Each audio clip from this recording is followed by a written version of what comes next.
Hello and welcome to the Global Church Project. I'm Graham Hill. John Bond has almost 50 years of ministry experience in local church pastoral ministry and is an itinerant leader. He is passionate about doing the work of an evangelist and focuses on discipling, training and mentoring church planters. John is involved in Dynamic Church Planting International, where he serves as a world zone leader for Southeast and South Pacific Asia. This ministry has a vision for equipping leaders to plant 5 million dynamic churches to reach the world for Christ. He networks and coordinates church planters throughout the world, and especially in the Asia Pacific. He's involved in church planting training, and he's seen thousands of leaders raised up for Jesus Christ and for church planting throughout the region. John Bond, welcome to the Global Church Project. It's a pleasure. Great to see you again, Graham, and to be able to have this opportunity of sharing. Now, you've got a particular passion for apostolic ministries and church planting movements. Where did that passion originally come from? That's a very good question. I left Bible college and went to a church plant. Had a wonderfully fruitful ministry of 11 years.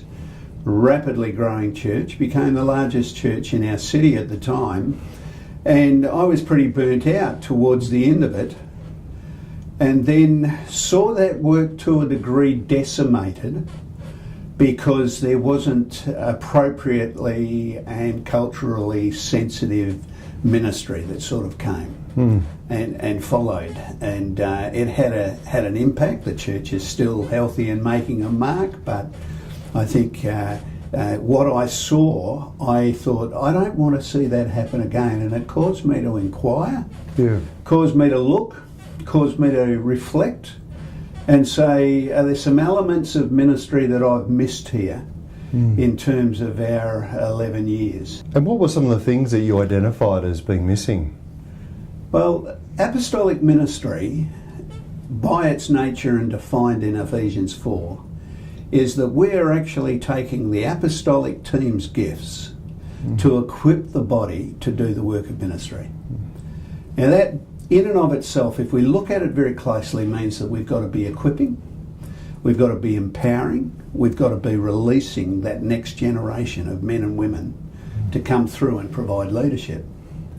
And I think we did that. I think we released people from the life of our first church, but I didn't have an intentional program of how do we keep this church going and growing with what God has put into it in its own locale to keep it surging forward and keep it having its impact upon the world. So our leaders were invested and divested into other churches all over the place, but not into the local church.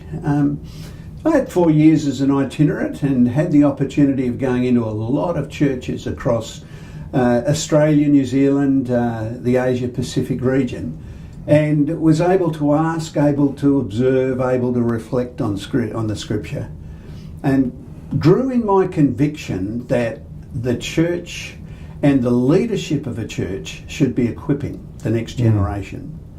And that involves something that globally we're not seeing happen as it should, Grant. And this is my thesis, it's my perspective, is that not enough apostolic leaders are prepared, like a grain of wheat, to fall into the ground and die. In other words, they're not prepared to surrender their ministry. If I can highlight it this way, trained in South Korea last year, there's a major problem in the South Korean church. Now, they're the success story of the 20th century, but the 21st century is a little different. Young people are leaving the church. Why? None of the older leaders are passing on the baton. They're not letting them gain experience. So the age of the senior pastors is that they're now in their 60s and 70s and still hanging on. And then I go to the Indonesian church and I fear for the Indonesian church because I'm seeing it there. And then I think, well, I don't really need to go overseas. I can look in our own country and say, where are these emergent leaders that have been equipped, empowered and released? Now, I didn't want to make that mistake.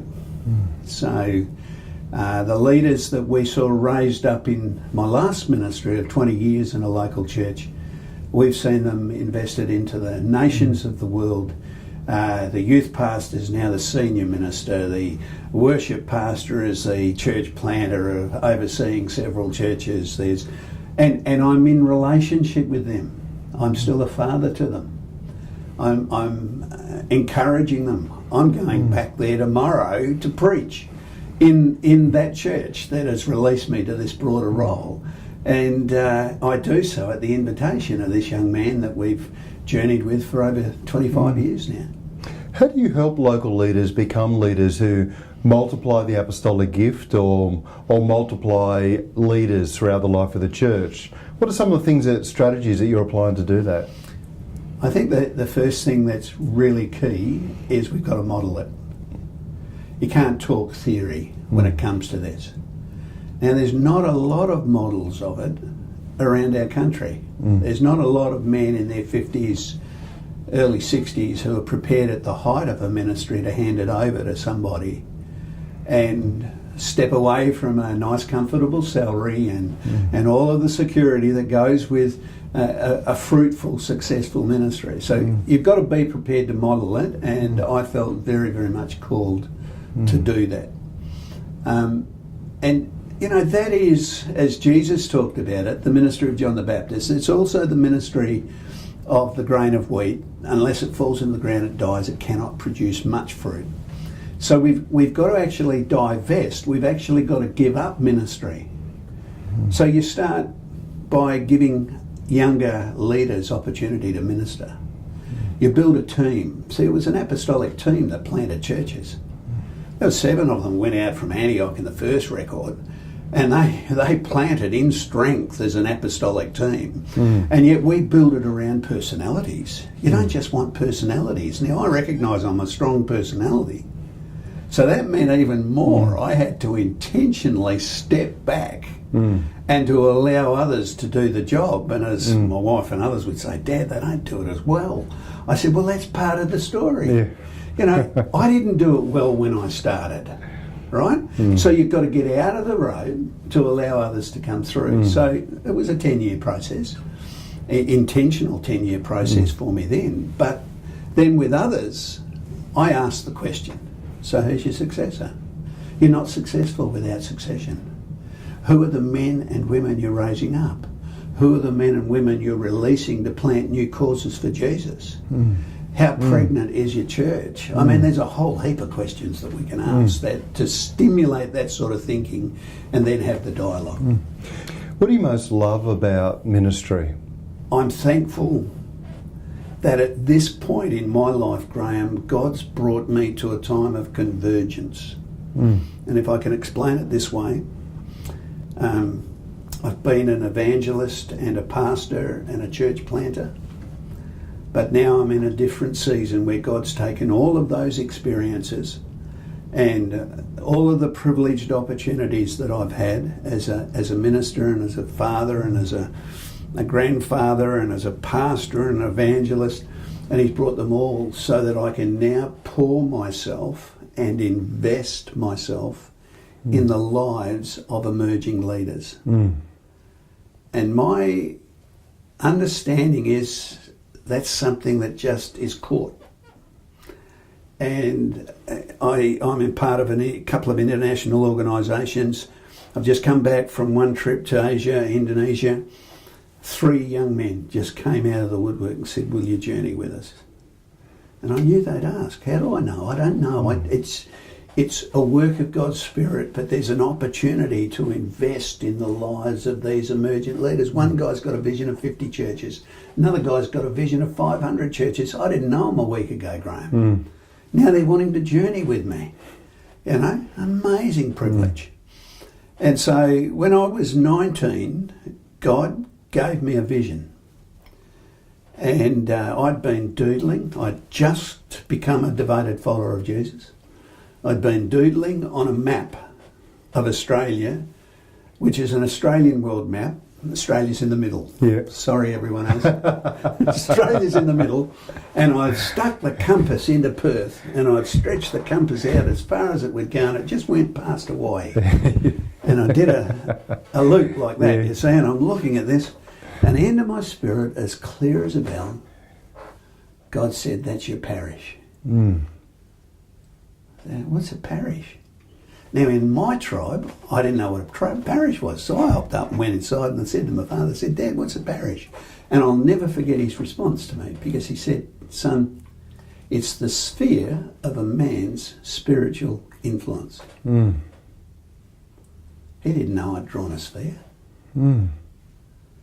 Why do you ask? Oh, no, I just wanted to know what a parish was, Dad. And he described, the Anglicans, they have parishes, and Methodists and they Catholics, and you only work in your own parish and you get permission to move across. And said, why do you ask? No, it's okay, Dad. I didn't tell Dad until 5 days before he died. And we both thanked the Lord for the fact that he's opened the opportunities for me in his plan for my life to bring together the different strands and experiences that I've had through the years and be able to move in my parish. I've gone into 42 of those nations invited, never invited myself to minister, and that's what I'm doing. And I'll do that until he says, come home. What are some ways that people can support you and the ministry that you're a part of, the ministry organisations? God's blessed us that we're self-funded on a salary, but I would love extra resource to equip church planters and church planting movement leaders. So every dollar that we raise, we invest into training into the 42 nations I have responsibility for in our organisation, the church planting organisation, but also wherever else God leads us. But that, and I want to finish strong. So my other prayer is that as God gives health and strength, I want to hit the tape full of running. And to honour the Lord all the days of my life. So the two things are resources, endurance and perseverance. I have successes in every area of ministry that we have. We have people that if I fall over tomorrow, if the Lord takes me home, if this plane doesn't get me home tonight, somebody's there to step into the gap. But probably those two things, Graham. Well, thank you for joining us at the Global Church Project. Pleasure. The Global Church Project is located at www.theglobalchurchproject.com. On our website, you'll find a wide range of interviews and resources for colleges, universities and churches. I look forward to your company next time. From me, goodbye.